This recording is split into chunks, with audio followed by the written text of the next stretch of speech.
বিবর্তবাদ দুঃশাসনের বিরুদ্ধে একজন সংগ্রামীকে অবশ্যই অস্ত্রসজ্জায় সজ্জিত হতে হবে। সেই অস্ত্রের শহীদ জিয়া দর্শন।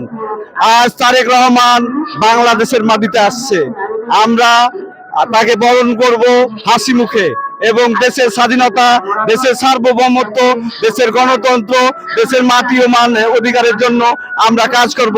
তারেক রহমানের সামনে রেখে হারুন পাপিয়ার নেতৃত্বে আমরা বাংলাদেশ গড়ব। আজকে সেই ঐতিহাসিক দিন, আজকের এই 25শে ডিসেম্বর বাংলাদেশের প্রাণ, বাংলাদেশের সর্বোচ্চ জনপ্রিয় নেতা তথা এশিয়া মহাদেশের সর্বোচ্চ জনপ্রিয় নেতা জনাব তারেক রহমানের প্রত্যাবর্তনের দিন। আজ সেই মহেন্দ্রক্ষণ আমরা সাক্ষী হতে এসেছি। বন্ধুগণ, আপনারা জানেন সেই স্বৈরাচার হাসিনা বলেছিল যে তারেক রহমানকে দেশে আসতে। আজকে আমরা বলতে চাই তারেক রহমান দেশে বীরের বেশে ফিরছে। আপনি কোথায়? আপনি পারলে বাংলাদেশে ফিরে আসুন, পারলে বাংলাদেশের মানুষের সামনে এসে দাঁড়িয়ে কথা বলুন। বন্ধুরা, সেই স্বৈরাচারী হাসিনা বলেছিল তারেক রহমান এই দেশের বাংলাদেশে কখনোই আসতে পারবে না। আমরা তাদের বলতে চাই আপনাদের নেতা কর্মীরা কোথায়, কোথায় তারা লুকিয়ে আছে? আমাদের বেগম জিয়া বলেছিলেন আপনারা পালানোর জায়গা পাবেন না। আপনারা মিলিয়ে দেখেন, আপনারা পালিয়ে থাকার জায়গা পাননি।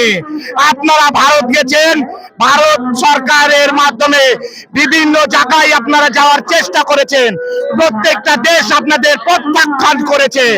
এভাবেই বাংলাদেশের প্রত্যেকটা মানুষ, বাংলাদেশের গণতন্ত্র প্রেমী মানুষ, বাংলাদেশের খেটে খাওয়া মানুষ আপনাদের মতো স্বৈরাচারকে সব সময় প্রত্যাখ্যান করে। আমরা 2025 সালের 25শে ডিসেম্বর আজকের এই দিনটি ইতিহাসের সাক্ষী হিসেবে রয়ে থাকবে। আপনারা জানেন আমাদের বিএনপির ভারপ্রাপ্ত চেয়ারম্যানকে অন্যায়ভাবে আপনার ফ্যাসিস্ট হাসিনা সরকার নির্বাচনে লন্ডনে রেখেছে মিথ্যা মামলা দিয়ে। আজকে 24 জুলাই গণঅভ্যুত্থানে বাংলাদেশের ছাত্র সমাজ, বাংলাদেশ জাতীয়তাবাদী দল বিএনপির ভারপ্রাপ্ত চেয়ারম্যান লন্ডন থেকে উনি বাংলাদেশের যুব সমাজকে একত্রিত করে হাসিনার পতন ঘটিয়েছিল। আজকে প্রায় 18 বছর পরে আমাদের ভারপ্রাপ্ত চেয়ারম্যান বাংলাদেশের মাটিতে আজকে স্বদেশ প্রত্যাবর্তন করবে এবং আগামী নির্বাচনে তারেক রহমান হবে বাংলাদেশের প্রধানমন্ত্রী।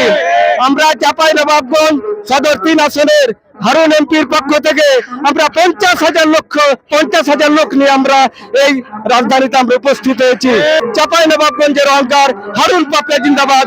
আজকে গোটা বাঙালি যাত্রী তারেক রহমানকে বরণ করার জন্য অধিক আগ্রহে আমরা অপেক্ষা করছি। গোটা বাঙালি জাতি এক কাতারে দাঁড়িয়েছে। আমাদের গণতন্ত্রকে ফিরে আনার জন্য তারেক রহমানকে অবশ্যই প্রয়োজন। সামনে জাতীয় নির্বাচন, উনি যাতে নির্বাচিত হয়ে দেশকে সুন্দরভাবে পরিচালনা করতে পারে।